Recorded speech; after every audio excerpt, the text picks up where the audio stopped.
அன்பார்ந்த நேயர்களுக்கு வணக்கம். SN எலக்ட்ரா மோட்டார்ஸ் உங்களை வரவேற்கிறது.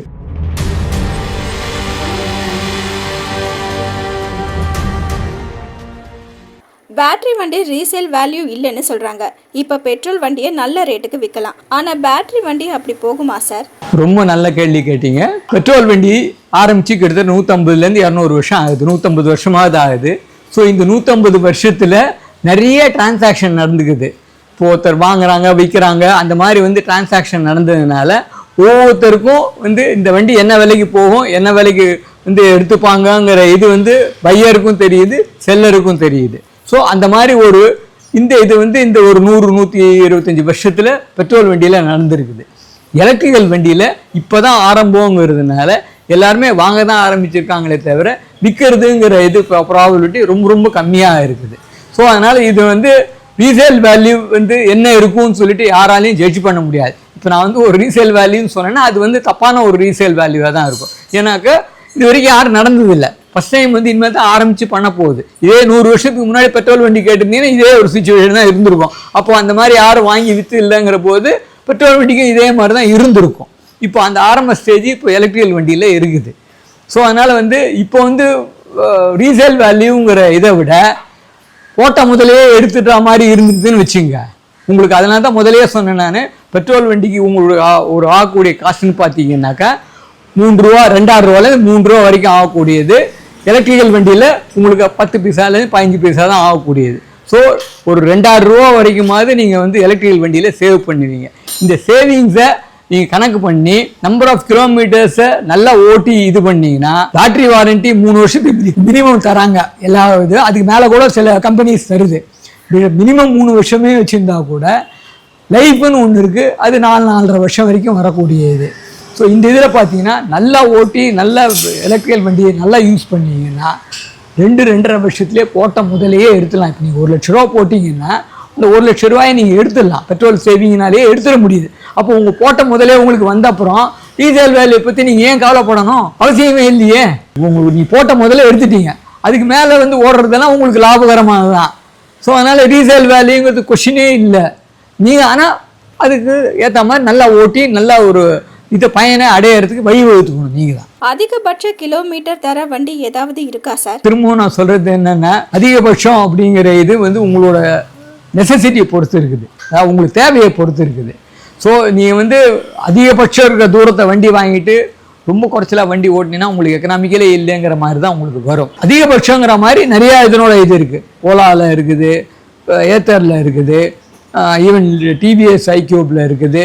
எல்லாமே நிறைய இது கொண்டு வரதுக்கு ஆரம்பிச்சிருக்காங்க இப்போது. ஸோ அதனால் உங்களுக்கு தேவைக்கு ஏற்ற மாதிரி அந்த வண்டி வாங்குங்க.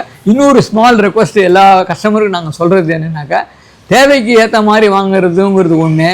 உங்களுக்கு நியரஸ்ட் ரேஞ்சில் எந்த சர்வீஸ் சென்டர் இருக்குதுங்கிறத பார்த்து வாங்குங்க.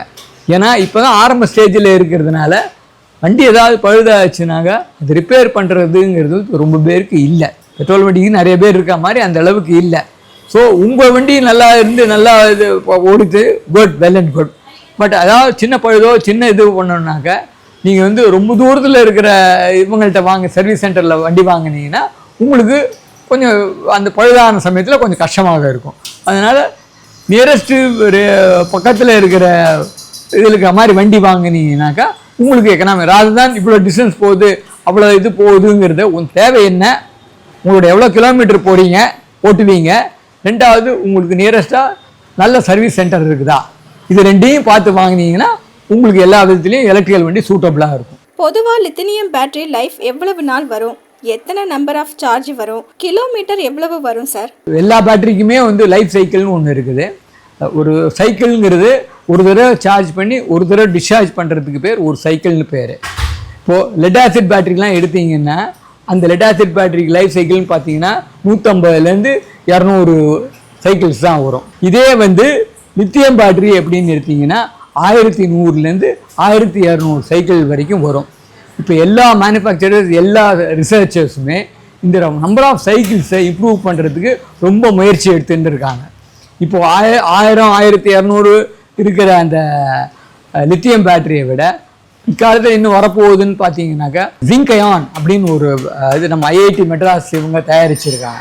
அது பார்த்தீங்கன்னா இது ஒரு அடி பேட்டரியில் 100 கிலோமீட்டர் போச்சுன்னா அது 300 கிலோமீட்டர் போகுன்றாங்க. அதே மாதிரி அலுமினியம் அயான்னு சொல்லிட்டு ஹிண்டால்கோ கம்பெனிக்காரன் அவனோட பேட்டரி ஒன்று தயாரிக்க ஆரம்பித்து இது ஆரம்பிக்கிறான். அவனோட இதுவும் இதே மாதிரி பார்த்தீங்கன்னா 200-250 கிலோமீட்டர் போகிற அளவுக்கு வெயிட்லெஸ்ஸாக பேட்டரினோட வெயிட்டை குறைச்சி அந்த இதில் வந்து 200 கிலோமீட்டர் 250 கிலோமீட்டர் போகிற மாதிரி இருக்கிற மாதிரி பண்ணுறாங்க. இதெல்லாம் விட இன்னொன்று சூப்பர் இது பண்ணுறது சோடியம் அயான்னு சொல்லிட்டு நம்ம அம்பானி அதானி இவங்கெல்லாம் வந்து இது பண்ணி ஃபாரின் கொலாபரேஷனில் ஆரம்பித்து பண்ணுறதா இருக்காங்க. அதில் பார்த்தீங்கன்னா 1000 கிலோமீட்டர் போகும், 20 நிமிஷத்தில் சார்ஜ் பண்ணலாம், 1/3 ஆஃப் த காஸ்ட் கூட ஆகாதுங்கிற மாதிரி இருக்கிற இதெல்லாம் டெவலப் பண்ணின்னு இருக்காங்க. இந்த டெவலப்மெண்ட்லாம் வந்ததுனாக்கா நீங்கள் ரேஞ்சை பற்றியோ இல்லை இதை பற்றியோ கவலையே பட வேண்டாம். தாராளமாக அந்த மாதிரி பேட்டரி வாங்கி நீங்கள் வந்து யூஸ் பண்ணி நிறையா கிலோமீட்டர் லெஸ்ஸர் டைமில் சார்ஜ் பண்ணி நிறைய தூரம் ஓட்டலாம். மின்சார வாகனம் வேகமாக சார்ஜ் செய்வது நல்லதா, அந்த மாதிரி செய்யலாமா, அது மாதிரி இருக்கா சார்? ஃபாஸ்ட் சார்ஜிங்னு பேர், அதுக்கு பேர் நார்மல் சார்ஜிங்னு பேர். சில இதில் ஃபாஸ்ட் சார்ஜிங் இது கொடுக்குறாங்க. நார்மல் சார்ஜிங் பண்ணும்போது பேட்டரி வந்து நார்மலாக ஒரு அளவுக்கு தான் அந்த இதனோட ஹீட்டை டெவலப் பண்ணி அந்த டைமில் எடுத்துகிட்டு ஃபுல் சார்ஜ் ஆகும். ஃபாஸ்ட் சார்ஜிங்னா அதை விட குறைஞ்ச டைமில் உங்களுக்கு ஃபுல் சார்ஜ் ஆகிறதுக்கு இது பண்ணுறதுக்கு பேர் தான் ஃபாஸ்ட் சார்ஜிங்னு பேர்.